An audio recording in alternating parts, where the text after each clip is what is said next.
পৃথিবীর যে কঠিন পৃষ্ঠে আমরা বাস করি তা শক্ত খোসার মতো। অন্যদিকে পৃথিবীর অভ্যন্তর উত্তপ্ত ও তরল, ফলে যে কোনো প্রাণীর জন্য তা বসবাসের অনুপযোগী। এটাও প্রমাণিত যে পাহাড় পর্বতের স্থায়িত্ব ভাস করার মতো বিস্ময়কর ঘটনার সাথে সম্পর্কযুক্ত। কারণ নড়বড়ি অবস্থা থেকে পরিত্রাণের জন্যে পাহাড় পর্বতের ভিত্তি স্থাপন করাই ছিল এ ভাসগুলোর কাজ। ভূতত্ত্ববিজ্ঞানে ভাস করার বিষয়টি একটি সাম্প্রতিক আবিষ্কৃত সত্য। ভূতত্ত্ববিদদের মতে পৃথিবীর ব্যাসার্ধ প্রায় ৩৭৫০ মাইল এবং যে ভূপৃষ্ঠে আমরা বাস করি তার বিস্তর ১ মাইল থেকে ৩০ মাইল পর্যন্ত।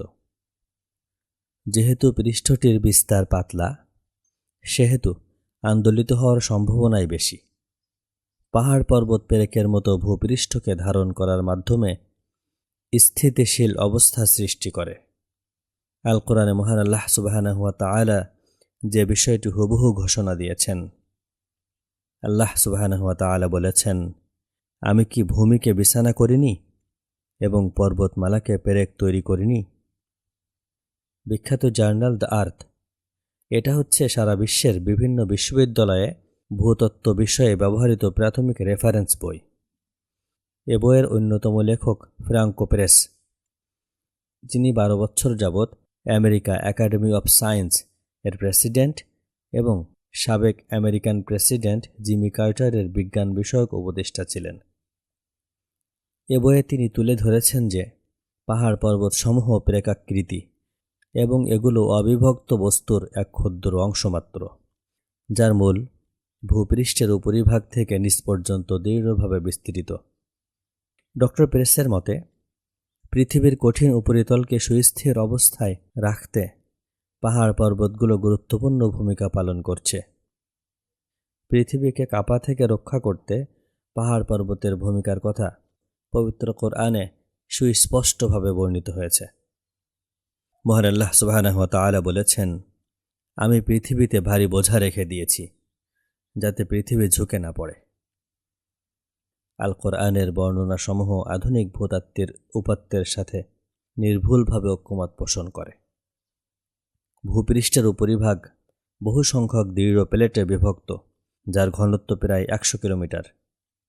অ্যাস্থেনোস্ফিয়ার নামে অংশ গলিত মণ্ডলে এই প্লেটগুলো ভাসমান। প্লেটগুলোর সীমানায় পাহাড় পর্বত গঠিত হয়। পৃথিবীর কঠিন উপরিতল সমুদ্রের ৫ কিলোমিটার নিচ পর্যন্ত বিস্তৃত এবং বৃহৎ পাহাড় পর্বতমালা প্রায় ৮০ কিলোমিটার নিচ পর্যন্ত বিস্তৃত। এই সুদৃঢ় ভিত্তির উপর পাহাড় পর্বত দৃঢ় ও নিশ্চল রয়েছে। তাছাড়া পবিত্র কোরআনে পাহাড় পর্বতের শক্তিশালী ভিত্তি সম্পর্কে মহান আল্লাহ সুবহানাহু ওয়া তাআলার ঘোষণা রয়েছে।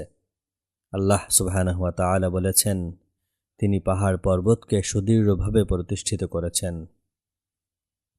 এভাবেই পাহাড় পর্বতের প্রকৃতি ও বৈশিষ্ট্য সম্পর্কে আল কোরআনে বর্ণিত তথ্যসমূহ ভূতত্ত্ববিদ্যার সাম্প্রতিক আবিষ্কারের সাথে পুরোপুরি সঙ্গতিপূর্ণ।